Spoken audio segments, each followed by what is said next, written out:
So welcome, and we're just so honored to have Chris here with us today. Chris Haughee, if I'm pronouncing it correctly. Well, it's actually pronounced Hoy, but it doesn't look anything like that. Well, So I'm so glad you corrected me because I've yeah, heard it ways, right? all right. Um, and so I'm just so thankful that you're here and just bringing your 25 years of ministry experience, serving in a variety of pastoral roles from youth ministry to his current ministry positions as church relations and development at Intermountain and as part-time interim pastor for a small congregation in Pasco, Washington. A passionate advocate for young people, he has recently served as a chaplain to children ages 6 to 14 with severe emotional disturbance at Intermountain Residential. Chris has also published an Advent and Lenten devotional, as well as a Bible study called Bruised and Smoldering Wicks, a first of its kind a Bible study on trauma-informed ministry that was a part of his doctoral studies at Multnomah Biblical Seminary. He is currently in the final stages of his writing his third devotional book, Hope for Healing, specifically about the unique trauma-informed ministry he has been able to serve as chaplain at Intermountain. Chris enjoys preaching, teaching, and playing camp guitar to lead worship. Chris, it's a pleasure to have you here, and welcome. Thank you. So just for the purposes of kind of keeping myself on track, I do have a PowerPoint presentation that we'll be going through. So I will attempt that screen share at this point. And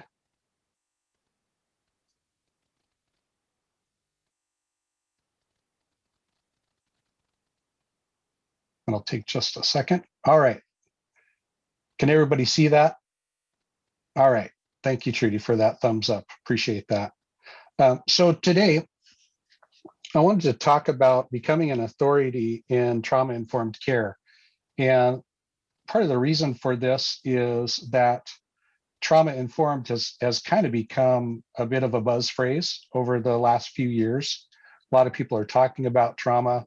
A number of years ago, had the opportunity to participate in New Wineskins trauma and resilience themed conference. And even at that time, though it's been a couple of years, the concept of being trauma informed in terms of ministry have been out there a while.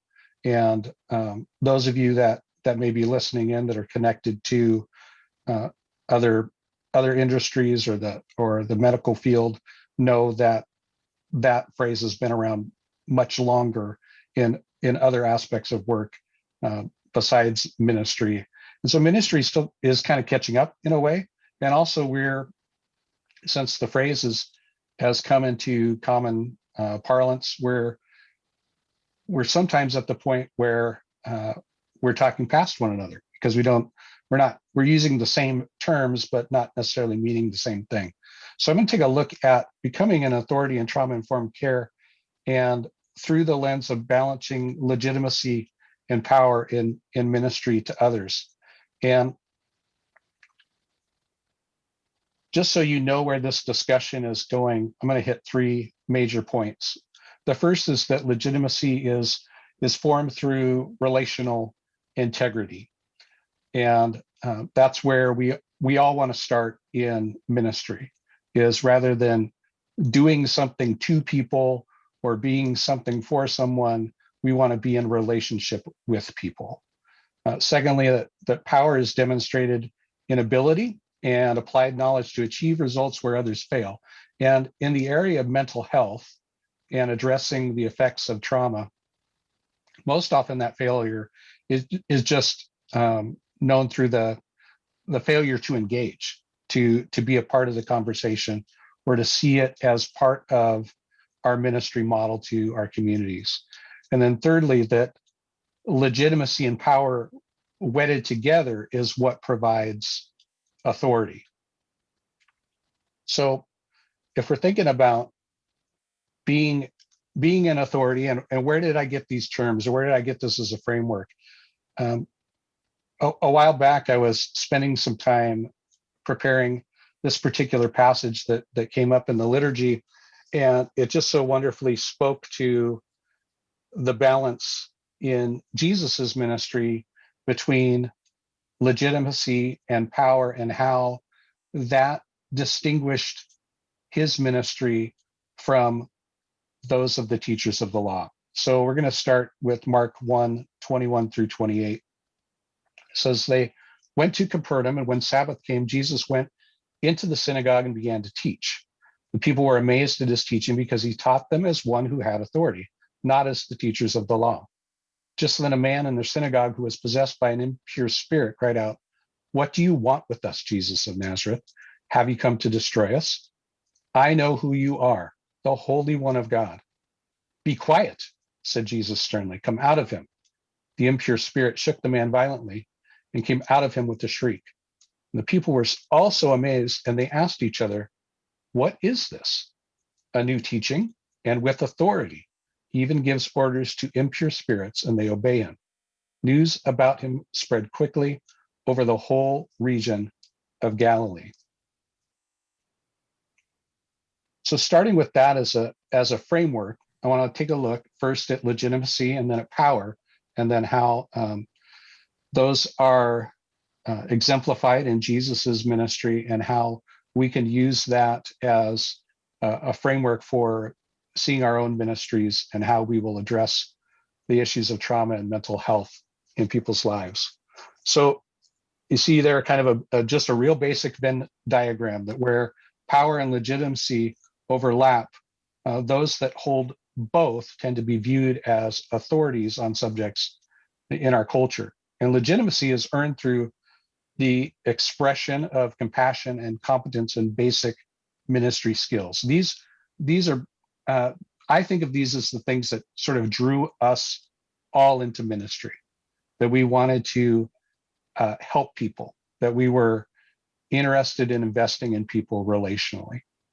And legitimacy is built upon a track record of dependability and faithfulness, and just simply being there for people. That was one of the things that was talked about in the panel, is that ministry of presence, for instance. And legitimacy instills trust. So how did Jesus display his legitimacy? Well, first of all, he addressed core human needs.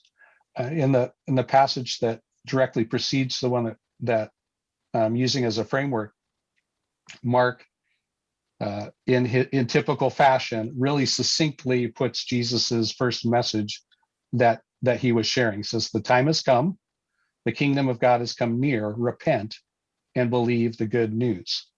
And so in that, I see sort of Jesus's 3 R's.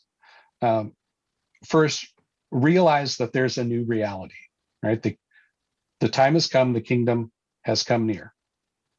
And then, knowing that there's a new reality at hand, recognize the proper action to take. All right, if something new is being ushered in, how does that change the way I perceive the world? And then the 3rd R, respond accordingly. Once your perception has changed, once you realize that maybe the way you've been seeing the world is not the most accurate depiction of what's going on, then how do you respond accordingly? Now, that's Jesus's 3 R's, and in my estimation, the Substance Abuse and Mental Health Services Administration, or that abbreviation SAMS or HSA, they have the 4 R's for trauma-informed care. So perhaps you've seen these before, or heard referred to the 4 R's of trauma-informed care, but a quick breakdown of what that is the first R being realization. There's a realization of trauma and how it can affect people and groups. And then there's a recognition of the signs of trauma, kind of how it presents itself. And many of the, as you'll see here in just a minute or two, many of the signs of trauma are displayed through mental health issues. And I'll be speaking specifically to my experience in working with traumatized youth. It's I don't by any means mean to speak to the entire breadth of trauma effect. And then the third R being having a system which can respond to trauma. So once you realize its effect on individuals and you can recognize when somebody might be coming from a trauma effect or be trauma affected, how do you respond to that? And then forming the last R, kind of forming systems and forming culture around a priority of resisting re-traumatization. So how do we organize our spaces so that they're safe and that they're trauma informed, so that not that we can totally avoid people being re-traumatized or triggered by events that may happen in community, but that we are being purposeful in the way we form community together, so that we're as helpful a space as we can be in resisting re-traumatization. So that's the first key, is Jesus' teaching addressed core human needs. So that's the first way that he displayed his legitimacy. And secondly, his invitation, if you think about it, was relational, right? When he was calling his disciples, it wasn't about come join this way of thinking or this philosophy. It was come follow me, all right? Connect to me relationally, and then in turn, I will send you out to fish for people, in Mark 1:17. So his invitation was relational. It was to join a group of people that had the desire of affecting others. Now, Jesus's actions also enabled restoration. This was something that was spoken to in the panel last night. I really appreciate that the community nature of mental health and mental wellness was kind of brought to the fore, because I see that Jesus' actions always, somewhere behind those actions was this desire to enable restoration in individuals, and for the purpose of connecting them once again to community. So we see that in the verse where it says, a man in their synagogue who was possessed by an impure spirit. Now, I've got that little illustration there. Hopefully you can see that fairly well. So some disabilities look like this, and you've got, looks like an amputee, somebody with crutches, an individual in a wheelchair, one with the walker, one with the cane. And then some look like this, and it just looks like a regular figure. And for those that are working through a mental health diagnosis, or maybe it's undiagnosed, but you have a sense that that something isn't right, or you're caring for an individual with mental health issues that are still being attended to, and you're seeking better wellness. Some of the struggle in connecting to a faith community is that your disability or your illness, or that issue that you're struggling with is not seen. It's not obvious. And so there can tend to be a compassion gap between those whose illnesses or injuries are obvious in their physical bodies and those that aren't. And I speak from personal experience in this. My older brother had muscular dystrophy. So when I was growing up and he was in a wheelchair, people treated him differently, and that was both a good thing and a bad thing, as you might imagine. But there was no ignoring the fact that that he was in a wheelchair and that accommodations would need to be made. Now, conversely, now as a parent of a child that has mental health issues, he often presents, especially in public settings, very charming and engaging. And if there's nothing wrong, until there is, and then it's usually quite explosive and difficult to handle. So Jesus's actions towards this man, I suspect, that if he had always kind of acted out, so to speak, in causing a ruckus in the synagogue, if that was a regular occurrence, he probably would not have been asked to be back. So at some sense, the fact that he was there and was part of that community signals to me that this interaction he had with Jesus is an unusual occurrence, because Jesus was bringing with him, obviously, God's presence in a unique way. And so Jesus's ability to speak to his need was unique from what he had received in that community up to this point. Because what is, I've got there besides the illustration, what's not realized goes untreated. What's not recognized is often misunderstood. And what's not responded to increases shame and isolation. So if you're a part of a community that doesn't speak to the issues that you're dealing with, pretty soon you're going to think, I'm the only one dealing with this. I'm the only one struggling with this. And then rather than doing anything that would even hint at self-disclosure or vulnerability, there's the tendency, and I've seen this in the children and the families that I've served, a drawing back. And we're lucky if they do keep attending. In a lot of cases, there's some sort of outburst that is misunderstood, and causes a relational rift between that family and the worshiping community, and they just pull back entirely. And Jesus acts on behalf of that individual in this passage within the context of the corporate and the communal. So the restoration isn't just about healing the individual, it's healing the individual so they can be once again a part of community together. Real quickly on the link between trauma and mental illness, because this is a conference on mental illness, not specifically on trauma, but the children that I work with, their mental health issues all arise from adverse childhood experiences, sometimes referred to as ACEs.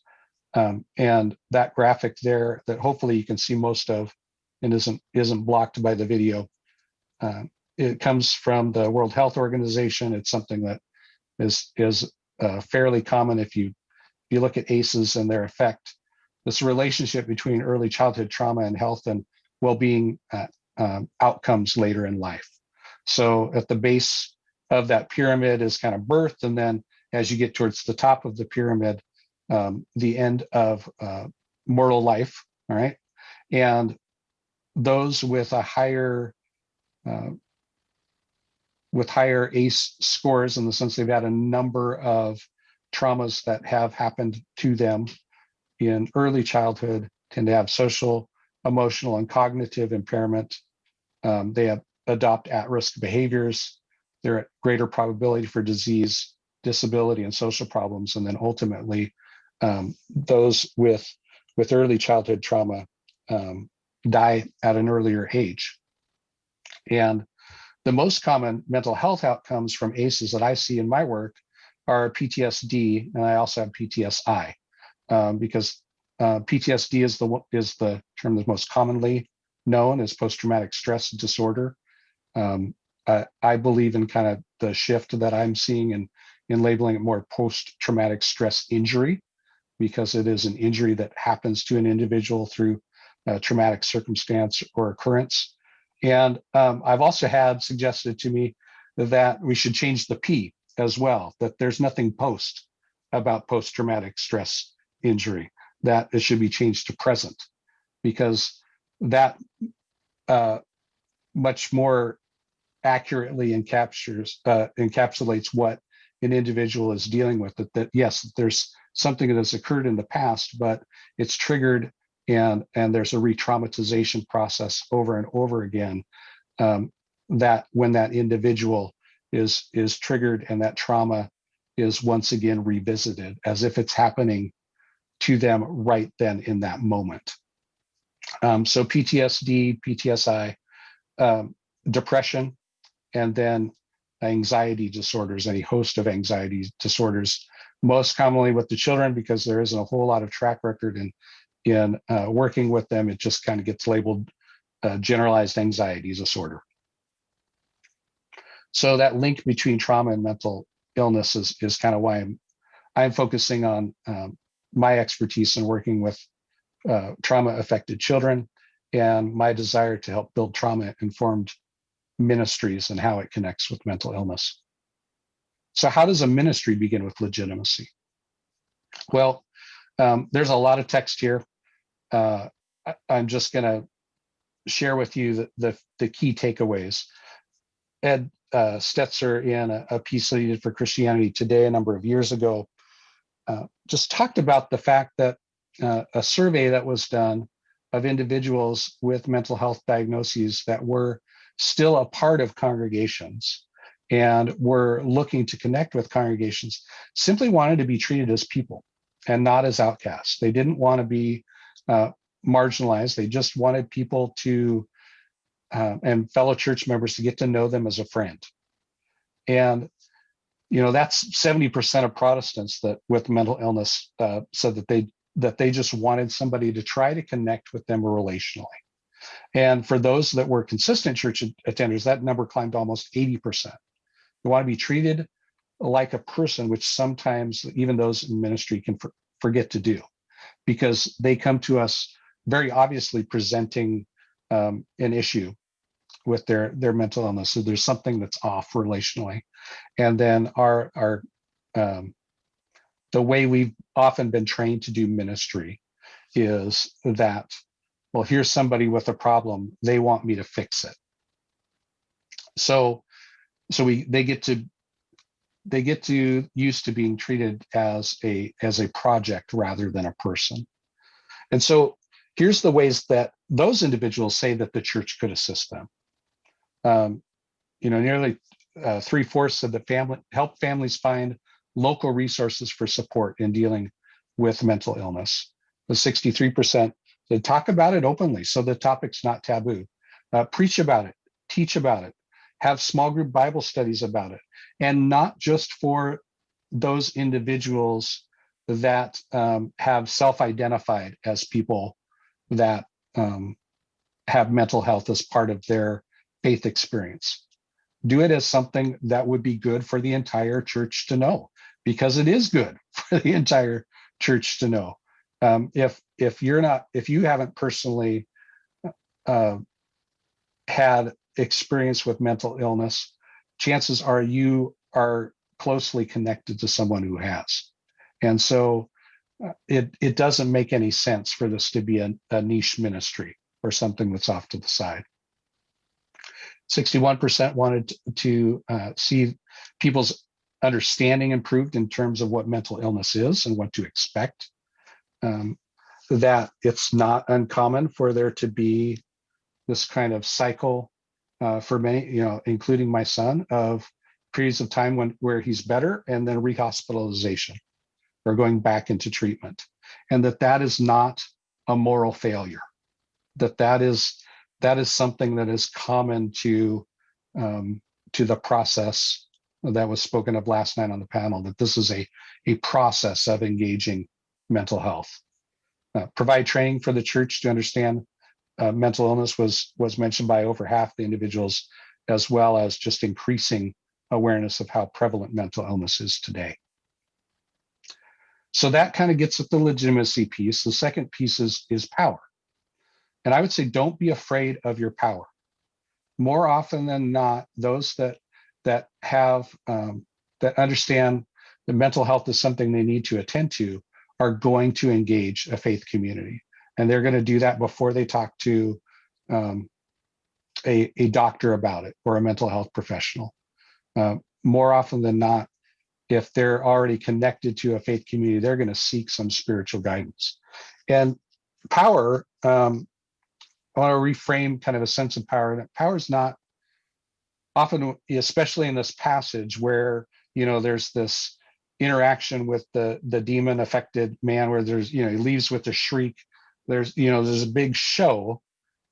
Jesus's display of power is just in a word. All right. So power is displayed in being able to accomplish a task or the ability to succeed, especially if it's in an area where others have failed. All right. And that there's power, I would say, in persistence and competence.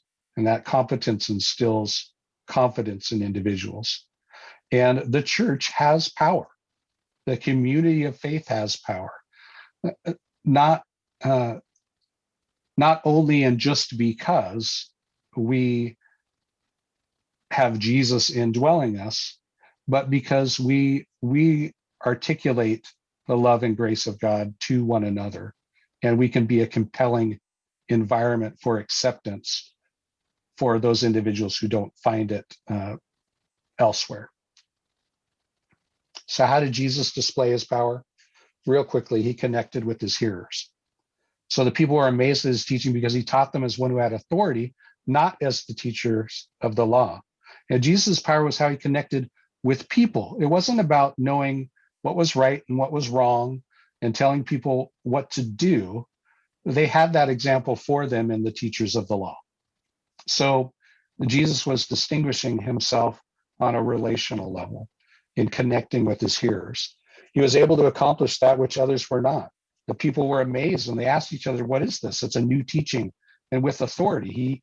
He even gives orders to spirits. So now what that suggests to me is that they weren't just defining that power with the action of the impure spirits. It had to do with the totality of who he was, how he taught, how he carried himself. And then it was almost an outgrowth of that he could speak to the impure spirits and they obey him. So he has authority and he even gives orders to the impure spirits. And Jesus's power came from his ability to live within the will of the Father. All right. So that idea of, and not necessarily in this passage, but in the healing of the paralytic man whose friends bring him to him on the mat, he's all there and Jesus has got this kind of pregnant moment where everybody is looking and what's he going to say? What's he going to do? And he forgives the man's sins. He's interested in bringing him back into right relationship. And everybody is shocked at that. He says, well, listen, is it easier to say your sins are forgiven or to take up your mat and walk? And so Jesus's desire to connect with people on a relational level can even be seen in his salvific work, in the desire to bring healing from sin sickness. And then he recognized what others ignored or had learned to tolerate and marginalize. And back to that point that this was a man in their synagogue who was possessed by an impure spirit. So there was something unique about the way Jesus taught that then caused this individual to recognize who Jesus was and the spirit within him say, listen, we know who you are and what you've come to do, and you're about to change everything. So Jesus recognized what others ignored and had learned to tolerate and marginalize. How does a ministry display power? Well, through that connection with trauma-affected people and those with mental health issues in order to accomplish what others have not. So display some level of competency within the context of community. And I think we do this by learning that Bruised, Reads, and Smoldering Wicks curriculum that I came up with was a desire to frame this topic within something that was easily accessible to church audiences. We're used to doing small groups and Bible studies for a period of time. So my thought was, why don't we take a look at the science of ACEs, trauma effect, and mental illness, and put it in a context that is going to be easily received by those in a church context. So that's so learning through something like that, or there's other great resources. I know you're going to get at the close of the conference a list. There's a great one that comes out of the Partnership Center from the Department of Health and Human Services in Washington, D.C. Because there's been a change of administrations back and forth. The individuals that have headed up that Partnership Center have changed over time, but what hasn't changed is that they're doing excellent work in engaging mental health issues in faith communities. And I've shared that link to a resource specific to ministries that are looking to form and start mental health supports within their communities. We also display this through a posture of humility and persistence. We're not going to get it right. We're going to misstep. And even when we are right, those that are coming to our faith communities with issues of mental illness are not always going to let on that we were right, or that we were addressing their need. And so just being persistent relationally. And then collaboration. I spoke to this a little bit on the panel last night. Those families, those individuals, those couples, those children that are working through mental health diagnoses, they are forced to become collaborators, because they have a whole team of individuals around them that are giving them input on how to manage their mental health. And so as ministries, we don't want to think we have the answer in addressing what their need is. We're going to be a part of a larger team. So to the greater degree that we can collaborate, I mentioned the Health and Human Services and the Substance Abuse and Mental Health Services Administration. NAMI is an excellent organization as well. Healthcare professionals, there's a whole host of people that can be drawn on. Sometimes it's just starting with the seminar on a Sunday afternoon, or in this case, you could do it via Zoom on mental health and substance abuse and how those two are interrelated, on suicide awareness and training. There's lots of, once you kind of open the door and you let those that are in these fields, a lot of times they have grants, or they have objectives to try to reach out into faith communities. So if you're one of those pastors that raises your hand and says, we'd be willing to host, or we would love to have you do a training as part of our faith community, and they know that, then they're like, wonderful, and you're connected, and it's you're providing a service to not only your existing faith community, but to the community at large.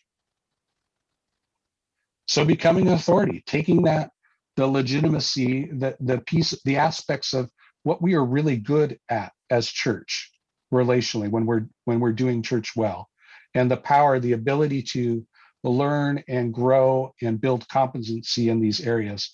When we merge those two together, that's when we become an authority in trauma-informed care in our ministry settings. And it doesn't mean we have to be perfect.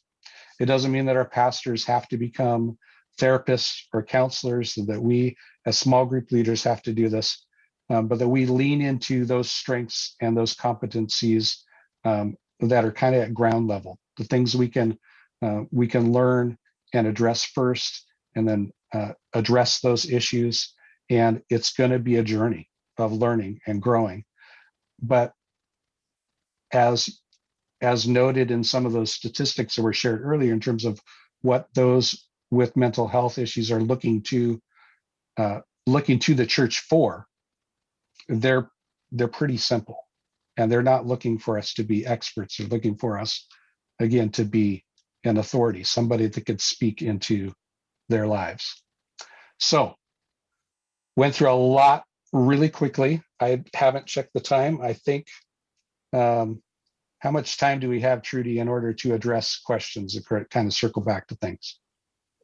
You have until 10:20, so it's about 10:07 right now. So great. So I left us about 13 minutes to take questions. I know in these areas, not just because I'm the presenter, there are certainly issues that have been raised that there might be some expertise even in this group as well. So if you've got a question, raise your hand, and Trudy will make sure that you get a chance to ask those questions. So Chris, could you maybe stop the screen share, and then that way Yeah, see more of who's here? absolutely. That'd be, thank you. Any comments or questions for Chris that people would like to share? Oh, Eric. Yeah, thanks, Trudy. Yep. Nice job, Chris. I thought when you mentioned that the impact from trauma and ACEs and whatnot on children who, deal with those and become adults, of course, that it's not a moral failure. I thought that was very poignant. And I would add to that, as you self-disclosed, dealing with one of your own children, it's not the result of bad parenting either. And Right. I think it's those myths that are out there that it's important to dispel those, because that will help equip the church, to, I think, move into a stronger power position with that relationship. So good job. Excellent point, Eric. And I, even knowing what I know, there are plenty of times that I would enter into the worshiping communities that we've been a part of at the times when our son has been at home with us in our care, where you could kind of sense that they're getting dysregulated, and your anxiety level goes up, and you're like, oh, where is this going to lead?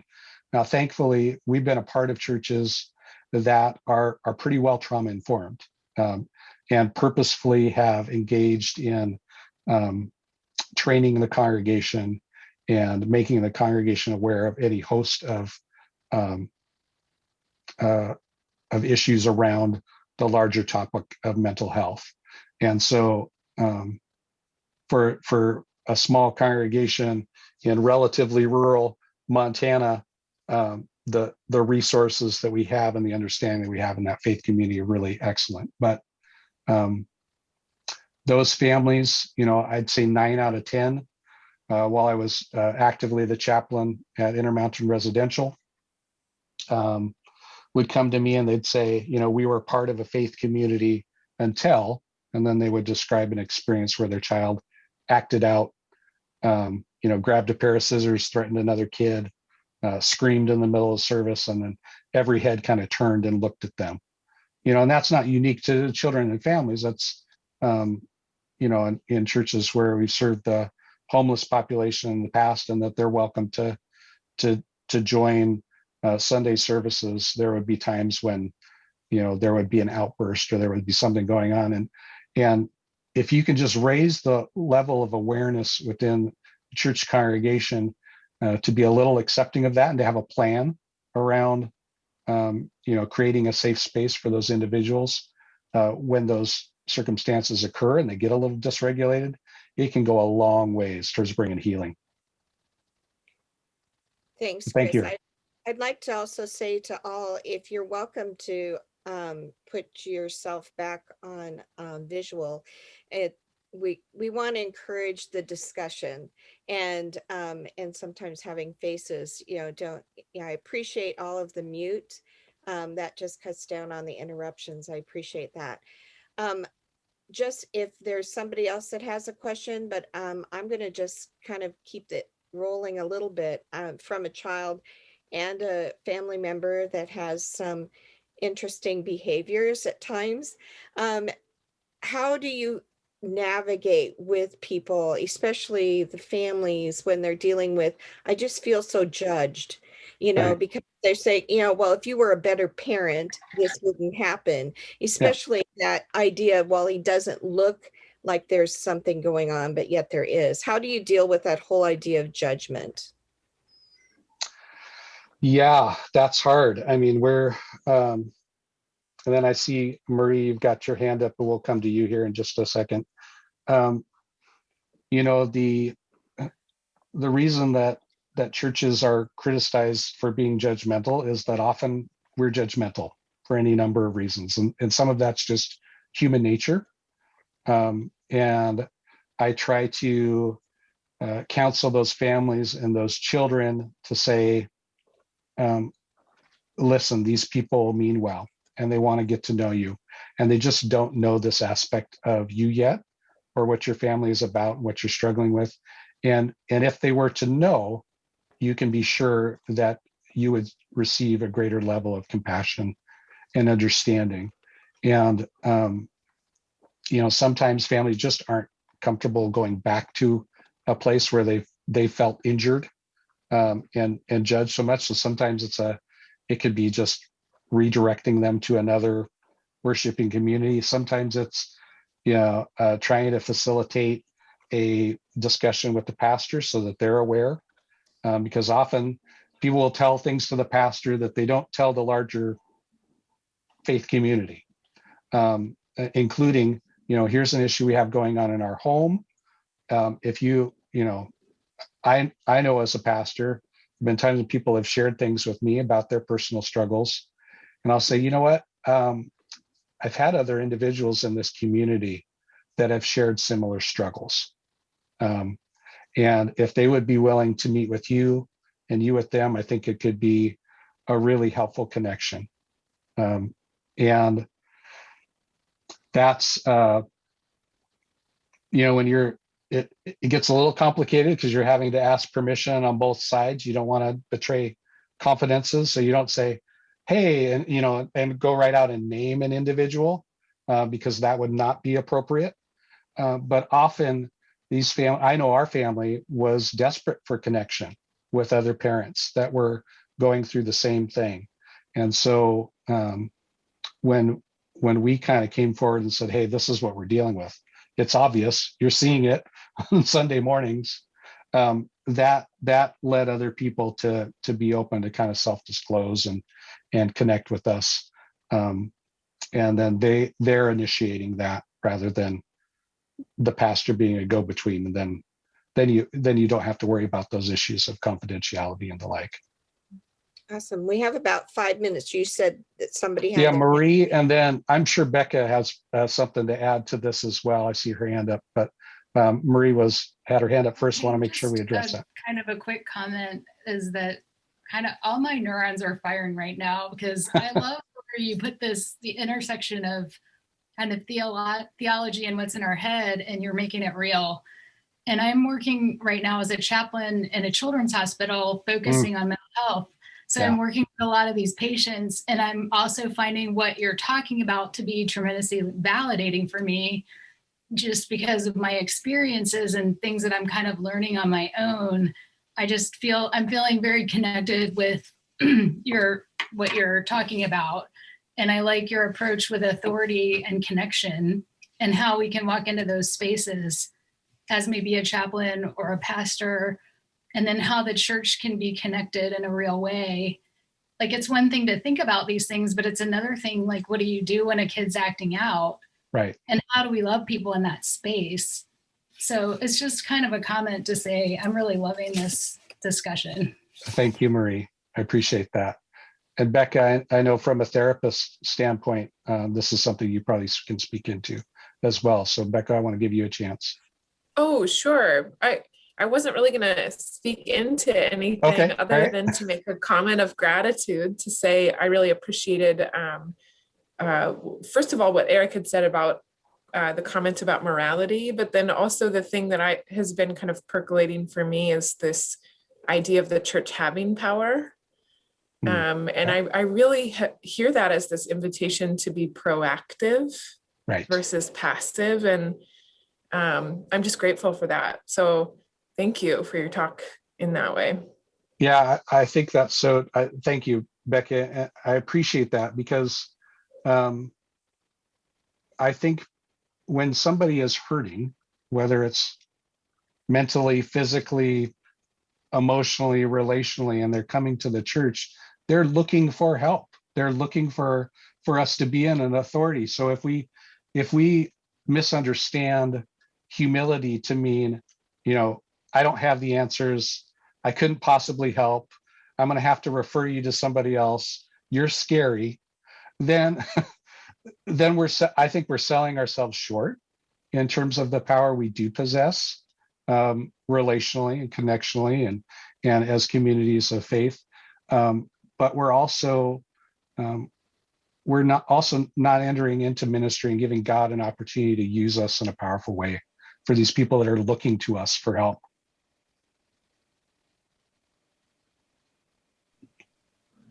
We have about 2 more minutes. Is there some other comments or questions? Yes. Tasha? Isha. Isha, great. Okay, so I just wanted to, well, I want to thank you again with everyone else, but I really appreciate what you've been sharing, and we'll continue to look into your devotionals and research, and I just really appreciate it. So, I mean, there's not enough time for me to say all the things I want to say. Sure. But my experience with, having two children with unique and severe needs, they're my only kids, and having like a history of trying a couple different churches and then pulling back, and then trying another one, pulling back, and then doing an intimate home church with a smaller group of people, and experiencing struggles there with, half the church had, mental health struggles, Right. separate ones. Right. And so I just, and then pulling back, and like, there's so much pain with that disconnection, and not, and I definitely find that I've been in this survival mode for so long that Right. being in a bigger community setting requires a lot of work and effort to be vulnerable to like so many people versus a smaller group. And what I've Right. found with, we ended up moving out into the country next to one of the church members, one of my best friends. And I see what I'm finding has been most helpful for me is like an individual church members functioning as the body of Christ, or, the body and the church being really helpful to like our family that's so overwhelmed and so sensitive, like everything's loud. And so that decreasing that community or the size has been helpful, but there's also been this, like, I feel like that's been a failure though, because I feel like I want to be open, I want to enter community, but it's just too hard right now,? And so I want to say that like, it's so important to know that like even just one person could like make a huge impact and change functioning as a church. Absolutely. And that one individual expressing the love and care of Jesus Christ as an expression of the larger church family. So often, and I don't fault our pastors for it, because their pastors, these men and women, have so much pressure put on them to look successful by having as many people possible in large group settings, so that if they see a family, and their engagement with you and your children is fairly minimal, and you've come and then all of a sudden you drop off, that signals failure in most church circles, either on the family's part or on the pastor's part, or what didn't work out. And so kind of redefining what means success in community is important too. That we want to connect people relationally and meet their needs. I know we specifically chose a smaller church to be a part of because of what I hear in some of what you said, the loudness and the bigness and the anxiety that came from being a part of a larger church was too much to handle with their child. And so, or not being a part of small groups. Some churches emphasize small groups to the point of suggesting that you're not truly spiritual unless you're part of a small group. And it was hard, even in a pastoral role, to say it is not healthy for our family to engage on the level of expectation that this church has. So I'm thankful that you had that opportunity to connect with the church member in that way. And I would say that would be an aspect of being trauma sensitive, is just to understand that these families are going to connect with the faith community in kind of non-traditional ways. So go potty. Go poo-poos. Paul, I think you got your mic on in a sensitive situation. You might want to, if you're hearing me, Paul, or you might want to mute. We have 1 more minute is our warning right now. So, Chris, do you want to do a summary, maybe just to to wrap up so that maybe. Yeah, I'm seeing a countdown here of 50 seconds. So I would just say, thank you for participating. Your presence in this breakout means you're intrigued by trauma-informed care in a ministry setting, what that would look like. There's a lot of people that that need the church to be an authority in the sense that bringing some sanity, stepping in and helping, respite, coming alongside, being in a relationship with, and just persisting in that. We're not going to do it perfectly, but look for those resources that come out after the conference, and would love to connect with anybody that so chooses. Thank you.